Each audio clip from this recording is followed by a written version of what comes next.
What a weekend it was. NFL and NBA. Yet it is now time to skip the BS. Time for Undisputed.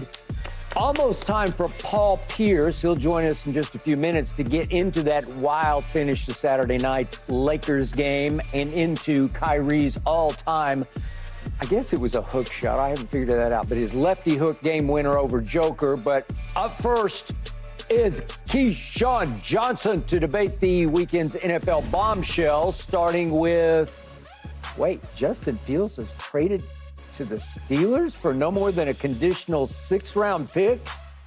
This after they acquired Russell Wilson for a steal of a deal, a grand total of $1.2 million for Russell Wilson for next season.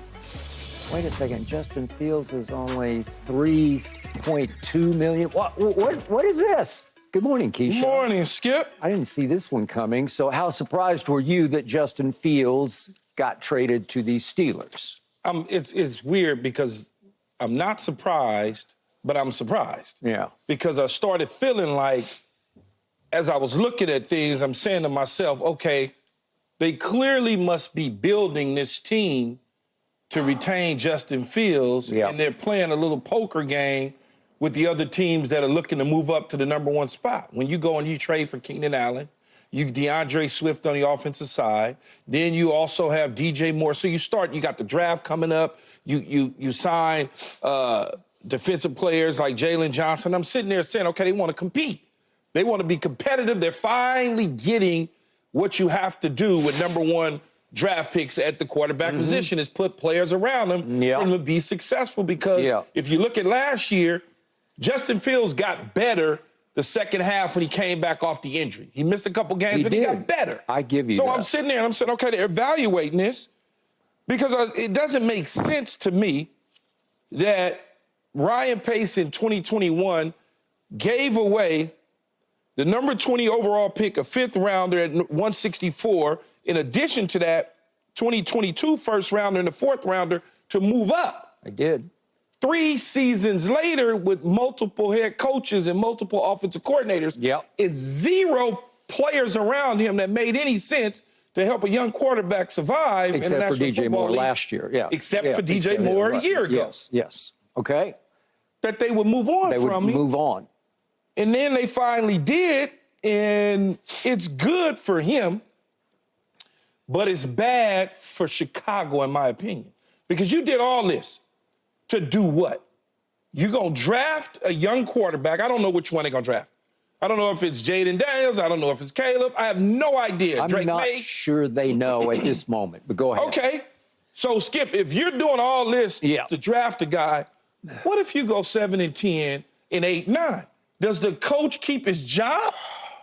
Does the general manager and Ryan Poles keep his job? Very good question. Because if you're doing all of this for a rookie quarterback to go 8-9, 7-10, you could have did all this with a guy who's only 25 years old and has 3 years of professional football experience. And you could have gone 8-9, 7-10 with him and put yourself in a much better position with a guy that's a veteran, because in this situation, I just don't see it. Now, in terms of this resetting the room with a quarterback and all that sort of stuff, that is just a conversation, man, to be honest with you, Skip. Because if you're going to pay Caleb Williams about $40 million of guaranteed money with about 25 or so, maybe 26 projected based on what Bryce Young got a year ago, this season, and if the 5th-year option on Justin Fields is about $25 million if you were to pick it up on a 5th-year option. So in 2 years, you get him for about $27 million over 2 years. You're going to spend that same amount of money and a little bit more on the guaranteed side over the course of the contract for Caleb Williams or any of these other rookies that you're thinking about. Think about what I'm saying. 2 years, meaning 2024 and 2025 with Justin Fields, I think it's about $28 million that you're going to spend. You got a chance to look at that with this group of people and say, what didn't work out, we can move on. Or you could say, New York Giant, like, we're not going to pick up your 5th-year option. We want you to perform and do what you need to do and then we'll come and address that at the end of the season or toward the end of the season and give you an extension. Daniel Jones like.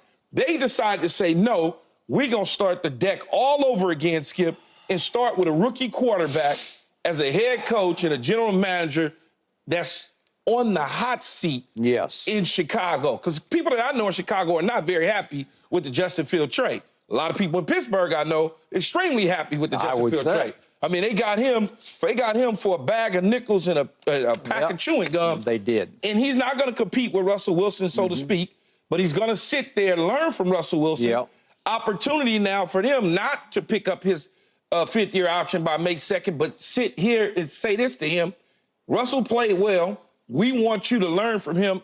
We're going to give you a nice backup extension for 2 years until Russell decides to walk away and the job is yours. They win all day long. They just do. I mean, I'm happy for Mike Tomlin in Chicago. I have no idea what Pittsburgh, I have no idea what the Chicago Bears are doing. I have zero idea. Is it fair to say the Steelers stole Justin Fields for a couple of packages of now and laters, right? Yes. Yes. I learned what they are. We didn't have them in Oklahoma City. I've been going back and forth a little while. We just didn't have them. I don't know what they are. All right.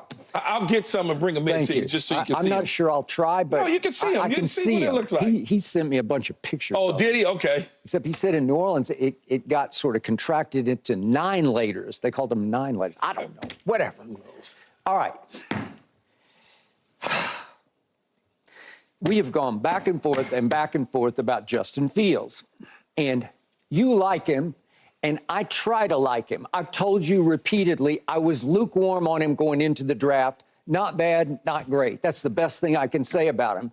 But I do like his intangibles, and watching him very closely over these last 3 years now. He started quite a few games. What is he now? He's 10-28. So he started 38 NFL games, 10-28 with nothing around him. I got you. But I like the way he competes. That's what I like the most about him. Do I think he's a great thrower of the football? I do not. Would I take Caleb Williams' ceiling over his ceiling? Yes, I would, and I've told you that from the start. Michael Irvin was on Friday. You weren't with us on Friday. Michael was pretty dug in. He's just not sold on Justin at all. He thinks he's more of a career backup quarterback.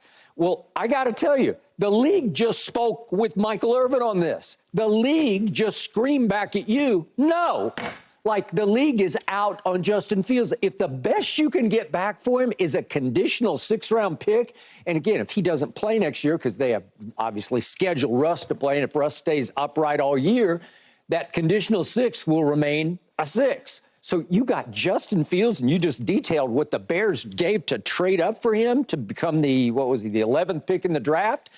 You got him for a 6th-round pick after just 3 years in the league. It's incomprehensible to me, but the league is saying no to Justin Fields. And the shocker to me was, I told you, we both love Antonio Pierce. I just thought, if I look back on it, the Raiders could have had him for, let's say, a 5th-round pick or a 4th round. I don't know, right? Somewhere in there. Just do it. He fits the way they play football. They play defense. They run the football. They try to play careful football. You know, let's not turn it over. Let's win it with some intangibles, with some competitiveness, some fire.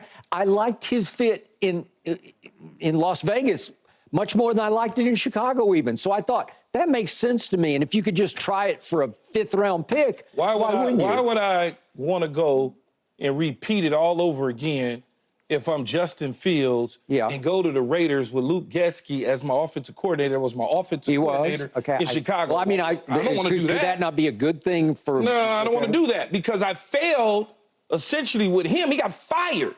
He didn't move on.